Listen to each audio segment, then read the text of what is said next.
Anti corruption team ने 20,000 रुपए की रिश्वत लेते एक दरोगा को गिरफ्तार कर लिया। ये 20,000 रुपए की रिश्वत गंगानगर थाने में तैनात प्रकाश चंद दरोगा ले रहे थे और ये जो पूरी वारदात है वो पुलिस लाइन के गेट नंबर 3 के सामने दी गई। फिलहाल अभी मैं सिविल लाइन थाने में मौजूद हूँ और यहाँ पे डिप्टी एसपी भी हैं और साथ में एंटी करप्शन की टीम है। वो फिलहाल अभी अंदर जो दरोगा पकड़े गए हैं रंगे हाथों, उनसे पूछताछ की जा रही है। जो पीड़ित पक्ष है वो भी फिलहाल अंदर इंस्पेक्टर के कमरे में वहाँ पे बैठे हुए हैं और वहाँ पे लगातार अभी पूछताछ की जा रही है। दरअसल ये जो रिश्वत लेने की बात सामने आई है वो गंगानगर थाने में लिबरहेड़ी एक गांव है, वहां पर कुछ जमीन खरीदने और बेचने को लेकर मुकदमा लिखा गया था और उस मुकदमे में जो विवेचना चल रही थी उस विवेचना से एक नाम निकालने के लिए मांगी गई थी, ऐसे आरोप लगे हैं। नाम पवन था और उनसे ही तकरीबन 2 लाख रुपए की रिश्वत मांगी गई, जिसके बाद में ये सौदा 20,000 रुपए पर आकर खत्म हुआ। और बड़ी बात यह है कि इन रुपयों को दरोगा जी ने जो पीड़ित पक्ष है उनसे अनार के रूप में मांगने की बात कही। उन्होंने कहा कि 1,000 रुपए को 1 किलो अनार आप कहिए, इसका मतलब है कि मैं आपसे 50,000 रुपए मांगूंगा तो इसका मतलब आप मुझे 50 किलो अनार दीजिएगा। आज जब पीड़ित पक्ष सिविल लाइन थाना क्षेत्र के पुलिस लाइन गेट नंबर 3 पे पहुंचा, वहां पे 20,000 रुपए निकाल के दिए गए। उसी दौरान एंटी करप्शन टीम ने रंगे हाथों दरोगा को गिरफ्तार कर लिया। फिलहाल अभी पूछताछ की जा रही है और उसके बाद जो आगे की कार्रवाई होगी उसको अमल में लाया जाएगा। शिकायत करी थी, क्या था पूरा मामला?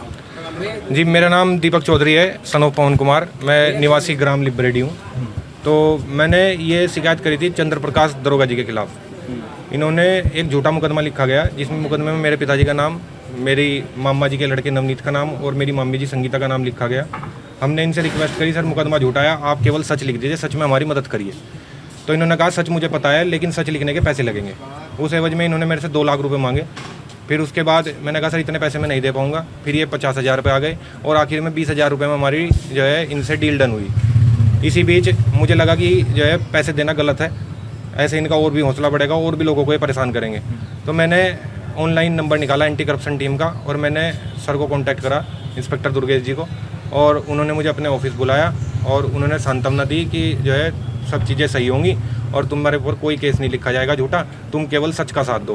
फिर उसके बाद बाकी की चीज़ें जो है हम दरोगा जी से आज मिलने आए। आज का समय रखा गया था, उसमें इन्होंने मुझे अपनी गाड़ी के पास बुलाया, कहा कि पिछली वाली खिड़की से आओ। जैसे ही हम पिछली वाली खिड़की से अंदर आए, एक साइड से दरोगा जी थे, दूसरी तरफ से मैं था। इन्होंने कहा पैसे लाए हो? मैंने कहा हाँ जी लाया हूँ। इन्होंने 20,000 रुपये अपने हाथ में पकड़े, एक पॉलिथीन रखी थी उसमें, उस पॉलिथीन के नीचे रख करके और उसके बाद ये वापस आ गए, कहने लगे कि अब बुला लो उन्हें, गवाही कर लेते हैं। फिर उसके बाद क्या हुआ? क्या नाम दिया था? उन्होंने कहा जैसे कि पहले दिन हमारी डील हुई, उन्होंने कहा कि हम 1,000 रुपये को 1 किलो अनार से कैलकुलेशन करेंगे। आज से हम पैसे नहीं बोलेंगे, हम बोलेंगे कि 1 किलो अनार का मतलब 1,000 रुपये, यानी कि तुम्हें 50 किलो अनार लेकर के आने हैं मेरे लिए। अच्छा, तो आप ये किस थाने में तैनात है दरोगा जी? ये गंगानगर कोतवाली में है जी। ज़मीन का क्या मामला है? ज़मीन का मामला यह है कि हमारे मामा जी की कुछ समय डेथ हो गई थी, कुछ समय पहले। तो उस समय जो कर्ज हुआ था वो कर्ज को उतारने के लिए हमारे मामा जी के लड़के ने अपनी ज़मीन बेची थी। और जब ज़मीन जिस व्यक्ति को बेची, उस व्यक्ति ने 1 महीने का समय लिया, वो रिश्तेदार में ही व्यक्ति था, तो कोई ऐसी लिखत पढ़त नहीं हुई क्योंकि रिश्तेदार था। तो 1 महीने का समय गुजर जाने के बाद उस व्यक्ति ने कहा कि मेरे ऊपर जो है बलात्कार का मुकदमा लग गया है, मैं अभी नहीं आ सकता ज़मीन का बैनामा करवाने। उसके बाद जैसे ही कुछ समय और बढ़ा तो उसने कहा भैया मैं तो पैसे लेना चाहता हूँ वापस। फिर एक गांव में छोटी सी घर में एक जो है 4 लोग बैठ करके, उसमें हमारे पिताजी भी गए। ये समाधान हुआ कि जिस समय दोबारा ज़मीन बिकेगी आपके पैसे लौटा दिए जाएंगे। फिर ये सब चीज़ें होकर के ख़त्म हो गई, हम अपने घर आ गए। कुछ समय बाद हमें पता चला कि हमारे पे एक मुकदमा लिखा जा चुका है जो कि धोखाधड़ी का मुकदमा है। उसमें बताया गया है कि जो है कोई ज़मीन इनको खरीदवानी है, ऐसा कुछ लिखा हुआ, जबकि मेरे पिताजी कोई प्रॉपर्टी का काम नहीं करते। वो जो है बुजुर्ग आदमी है, हार्ट अटैक से पेशेंट है। ये पंचायत किस जगह बैठी थी? ये पंचायत उनके घर पे थी, नवनीत के। कहाँ पे ये घर? ये ग्राम घटायन।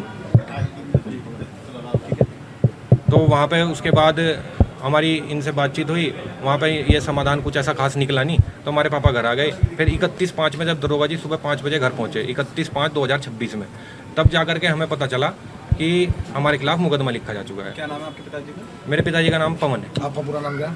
मेरा नाम दीपक चौधरी। आपके राज्य की खबरें, आपके शहर की खबरें सबसे पहले जानने के लिए देखते रहें अमर उजाला। चैनल को सब्सक्राइब जरूर कर लें और पाएं हर अपडेट।